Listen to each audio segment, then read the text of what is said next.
एक ऐसा राजा जो रोल्स रॉयस जैसी कार से अपने राज्य में कचरा उठवाता था। बात जमीन की हो या सोने की या महलों की या गाड़ियों की, भारत के राजा कभी पीछे नहीं हटे और शान शौकत में भी भारत अंग्रेजों से 2 कदम आगे ही नजर आया। ये कहानी है भारत के एक राजा और मशहूर रोल्स रॉयस कंपनी की। इस कहानी को सुनने के बाद हंसी भी आएगी, पर आखिर में भारतीय होने पर गर्व भी होगा, क्योंकि इस राजा ने जो किया रोल्स रॉयस के साथ वो उसे कभी भूल नहीं सकता। राजस्थान का शहर अलवर बाकी शहरों की तरह एक आम शहर ही होता अगर इस शहर से महाराजा जयसिंह और रोल्स रॉयस की कहानी न जुड़ी होती। दोस्तों, दिल्ली के करीब अलवर की यह कहानी करीब 101 साल पुरानी है। बात 1920 की है। अलवर में तब एक राजा हुआ करते थे, महाराजा जयसिंह प्रभाकर। उस वक्त उनका दबदबा ऐसा था कि अंग्रेज भी अपना मुंह नहीं खोल पाते थे। अजमेर के कॉलेज से महाराजा ने अपनी पढ़ाई पूरी की थी और उनकी फर्राटेदार अंग्रेजी का पूरे भारत में चर्चा था। कहते हैं कि महाराजा जयसिंह उस वक्त के जहीन राजाओं में से एक थे।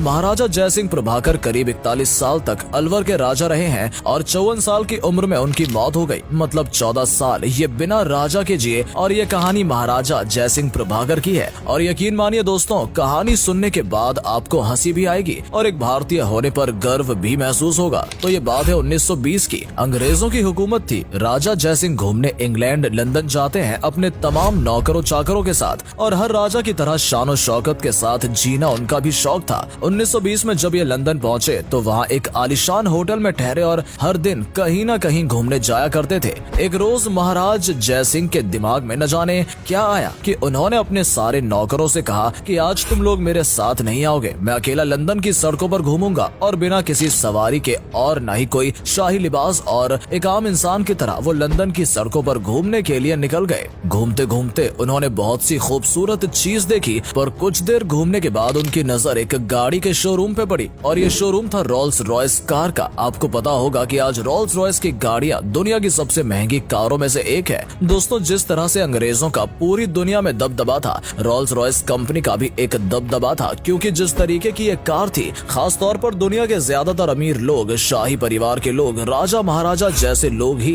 रोल्स रॉयस का इस्तेमाल किया करते थे। आम लोगों की तो खरीद के बहुत दूर की बात थी। और ये कंपनी थी जो सामने वाले की हैसियत को देखकर उसे ये कार बेचा करती थी। ये नहीं कि कोई भी खरीदार आया और ले गया, वो पहले उनका पूरा प्रोफाइल देखते थे, क्योंकि उससे उनकी कंपनी की साख जुड़ी हुई थी। महाराजा जयसिंह प्रभाकर को भी गाड़ियों का बहुत शौक था। उन्होंने सोचा चलो इन गाड़ियों को देखते हैं। जब वो शोरूम के अंदर गए तो उन गाड़ियों में से एक गाड़ी को देखकर वो मानो किसी नशे में आ गए। उस गाड़ी ने उन्हें इतना लुभा लिया था कि वो अपने आप पर काबू नहीं कर पा रहे थे। कुछ देर तक तो वो उस गाड़ी को बस निहार रहे थे। उसके बाद वहाँ मौजूद एक सेल्समैन से उन्होंने गाड़ी के फीचर्स और दाम के बारे में जानने की कोशिश की, पर जब उन्होंने सेल्समैन से पूछा तो सेल्समैन ने महाराजा जयसिंह को देखा और एकदम गुस्से में आ गया, क्योंकि जयसिंह बिल्कुल ही साधारण कपड़ों में वहाँ गए थे। सेल्समैन को लगा कि वो कोई गरीब भारतीय है। सेल्समैन ने तुरंत जयसिंह को गाड़ी के बारे में बताने से इनकार कर दिया और उन्हें बाहर का रास्ता दिखाने लगा। कहते हैं कि जयसिंह इस तरह से अपनी बेइज्जती होते हुए भी वहाँ गुस्सा नहीं दिखाया, बल्कि शांत खड़े रहने को ही बेहतर समझा। थोड़ी देर और उस सेल्समैन ने महाराजा की तौहीन की और फिर उन्हें शोरूम से बाहर निकाल दिया। महाराजा जयसिंह ने अपने गुस्से को काबू में रखा, क्योंकि वो अपने अपमान का बदला अपमान के जरिए ही लेना चाहते थे। वो दुकान से निकल गए और सीधा चल दिए अपने होटल की तरफ। महाराजा जैसे ही होटल पहुंचे तो बहुत ही ज्यादा गुस्से में थे।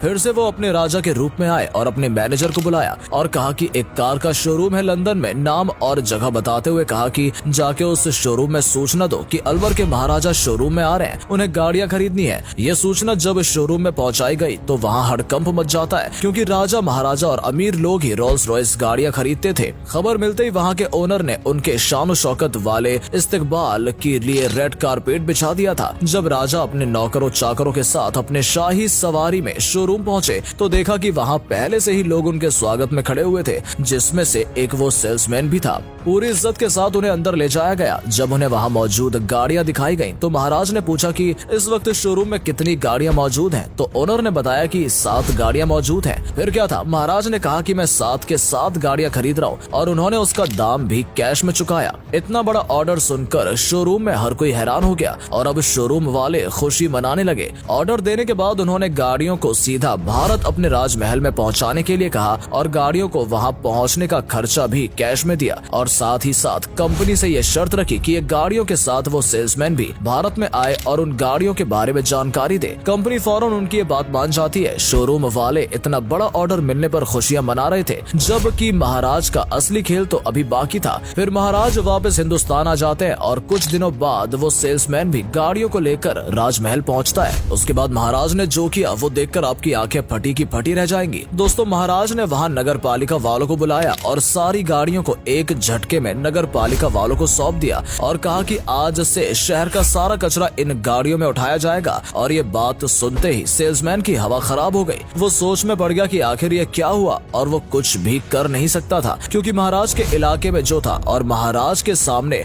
उनके आदेश के बारे में कुछ बोल भी नहीं सकता था। महाराज का आदेश मतलब कानून। अगले दिन से नई रोल्स रॉयस गाड़ियों की मदद से अलवर की सड़कों पे जो कचरे इकट्ठे हो रहे थे और उसमें डाले जा रहे थे, वो मंजर देखने लायक था। जिस गाड़ी को एक्सपेंसिव समझकर लोग इस्तेमाल में लेते थे, उससे अगर कोई कचरा उठाने लगे तो उस गाड़ी की क्या वैल्यू बचेगी, ये आप खुद ही समझ सकते हैं। महाराजा जयसिंह का ये दांव देखकर वो सेल्समैन भी समझ गया कि उसने गलत जगह पंगा ले लिया और ये खबर राजस्थान से दिल्ली होते हुए लंदन और पूरी दुनिया में आग की तरह फैलने लगी कि भारत का एक राजा है जो रोल्स रॉयस गाड़ियों से कचरा उठवाता है। जब ये खबर यूरोप और अमेरिका में पहुंची तो रोल्स रॉयस के ग्राहक इसे सुनकर बहुत दुखी हुए हैं। रोल्स रॉयस के नाम पे अब पहले जैसी रईसियत नहीं दिखाई दे रही थी। हर कोई मजाक उड़ा रहा था कि जिस गाड़ी में भारत अपना कचरा रखता है उसे कैसे कोई चला सकता है। जिन अमीर लोगों ने ये गाड़ियां खरीदी थी उन्हें भी शर्म आने लगी कि मैं कैसी गाड़ी चला रहा हूँ, इससे तो कचरा उठाया जा रहा है। रोल्स रॉयस कंपनी के पास भी लोगों की शिकायत आने लगी। अंग्रेज आकर शिकायत करने लगे, आप कैसी गाड़ी बेच रहे हो जिसको हम लोग खरीद रहे हैं इतने पैसे देकर, और ये गाड़ी की वैल्यू ये हो गई है। आजकल कचरा गाड़ी के तौर पर लोग इसका इस्तेमाल कर रहे हैं और एक महाराज हैं जो इससे कचरा उठवा रहे हैं। इस बात ने कंपनी की इमेज बहुत खराब कर दी। देखते ही देखते रोल्स रॉयस की मार्केट नीचे गिरती चली गई। कंपनी के शेयर भी गिरने लगे।